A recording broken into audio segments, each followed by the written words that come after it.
안녕하십니까. 이존치과의 손영희입니다. 오늘 온라인 서저리에서 여러분과 함께 이제 살펴볼 케이스는요. 보시다시피 15번.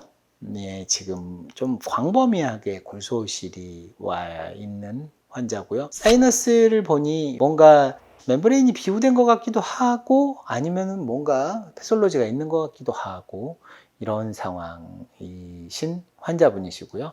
30번 때는 몇 년 전에 제가 이제 해드렸던 환자분이십니다. 현재 CC는 15번이시고요. CT를 보았더니 다음과 같이 멤브레인은 부은 것 같습니다. 부어 있는 상황이고요.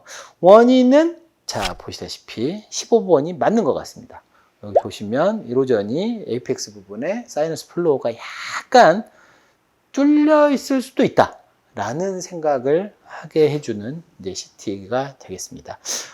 이 환자는 먼저 발치를 하고요. 발치를 하고 그리고 나서 좀 기다렸다가 연조직 힐링이 완료가 되고 나서 수술을 하러 들어가기로 했습니다. 그래서 발치를 먼저 시행을 했습니다. 하고 나서 이제 힐링이 되어 있는 상황이고요. 연조직만 커버되어 있는 상황만 만들어 놓고 들어갑니다. 보통 ITI 컨센서스 이런 데서 보면은 리제너레이티브 아웃컴, 임플란트의 리제너레이티브 아웃컴은 얼리 플레이스먼트가 제일 좋다라고 이야기를 합니다만 진짜로 뼈가 잘 생겨라 라고 한 달 기다렸다가 들어가는 건 아니고요.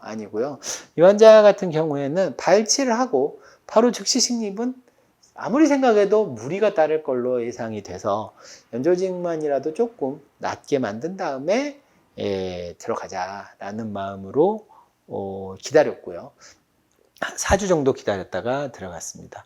그리고 이 환자 같은 경우는 사이너스가 자 다시 CT로 돌아갔을 때 사이너스는 당연히 플로어 엘리베이션 해야 될 것 같습니다. 사이너스 플로어를 엘리베이션 해야 될 것 같고요. 그래서 카스킷을 이용을 해서 사이너스를 엘리베이션 하는 것으로 계획을 세웠습니다.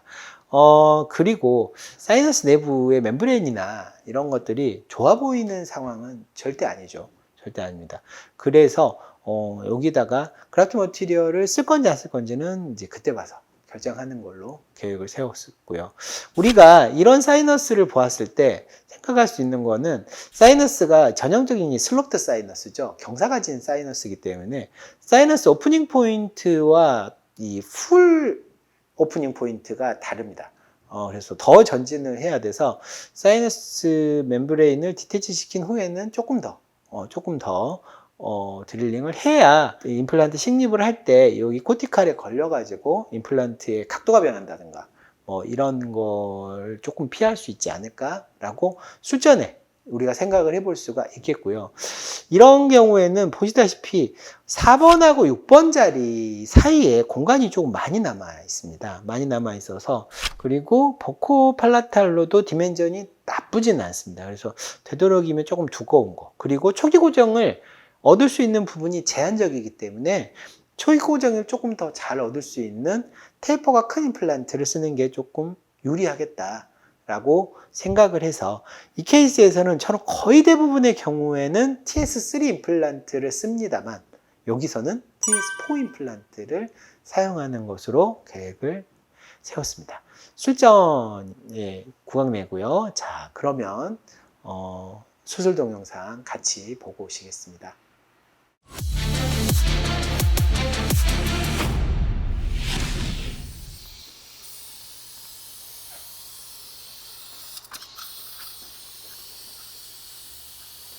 안 아프시죠? 네, 가보겠습니다.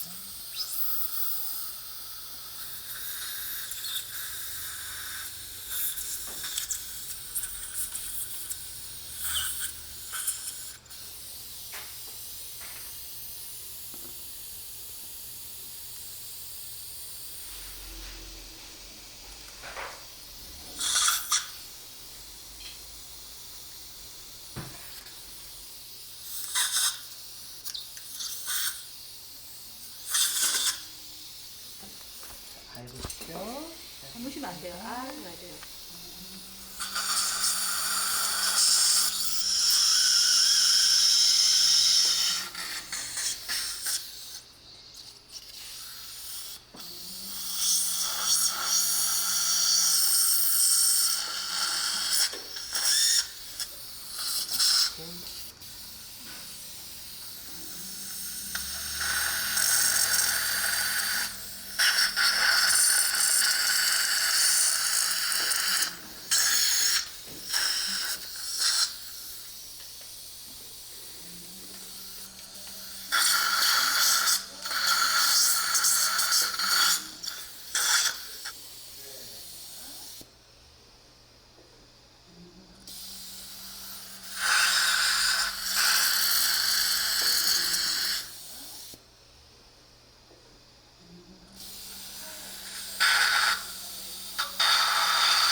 들어오시면.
네, 이게 술전이었고요. 소켓은 인컴플리트 링이 되어 있는 상황이죠. 뭐 여기 있는 그라뉴레이션 티슈는 커넥티브 티슈들이나 이런 것들은 어쩔 수 없이 다 제거를 하고요. 원래 예상을 하건데 이 버칼 플레이트의 레벨이랑 팔레트 플레이트 레벨이 좀 달랐어요. 팔레트 플레이트가 좀 아래로 내려가 있었죠. 그래서 카스킷을 썼을 때 여기에 먼저 걸릴 것 같았습니다. 그래서 굉장히 긴 드릴을 써가지고 사이너스에 우리가 진입을 하게 됐고요. CT상으로 보았을 때 사이너스 멤브레인의 이런 비우가 아직 남아 있었기 때문에 그라프트 머티리얼을 적용을 하는 거는 그렇게 좋지 않다고 생각을 했습니다. 그래서 그냥 임플란트만, 바이코티칼도 아니죠. 이런 경우에는 그냥 임플란트만 프로젝션 약간 시켜가지고 임플란트 초기 고정에 도움을 얻는 수준으로 하기로 했었고요. 자, 그래서 임플란트가 식립이 되었고요. 보시다시피 이 부분에는 이제 우리가 뭔가 소켓에는 그라프트를 해줘야 되겠죠. 이 환자 같은 경우에는 에이오스 콜라겐을 이용을 했습니다. 에이오스 콜라겐이 이런 식의 소켓 그라프트나 이런 걸 할 때에는 확실히 장점이 있는 것 같습니다. 보통의 경우에 이종골만을 사용을 했을 때에는 전체가 다 이종골 파티클이면 우리가 신생골이 생길 공간 자체가 이 콜라겐 그라프트에 비해서는 상당히 부족하죠. 근데 콜라겐이 10% 들어있는 경우에는 이 콜라겐 스페이스 자체가 신생골 형성을 위한 공간으로서 작용을 할 수가 있기 때문에 조금 더 신생골 형성량이 많이 생길 것을 기대를 해볼 수가 있고요. 그리고 이렇게 셀프 어그리게이션, 자기끼리 뭉치는 성질이 있기 때문에 그라프트 머티리얼이 디스플레이스 되거나 이런 문제들이 현저히 작아지게 됩니다. 그래서 멤브레인 적용하고 그리고 수처를 하고 마무리를 했습니다. 수루에 파노라마가 되겠고요.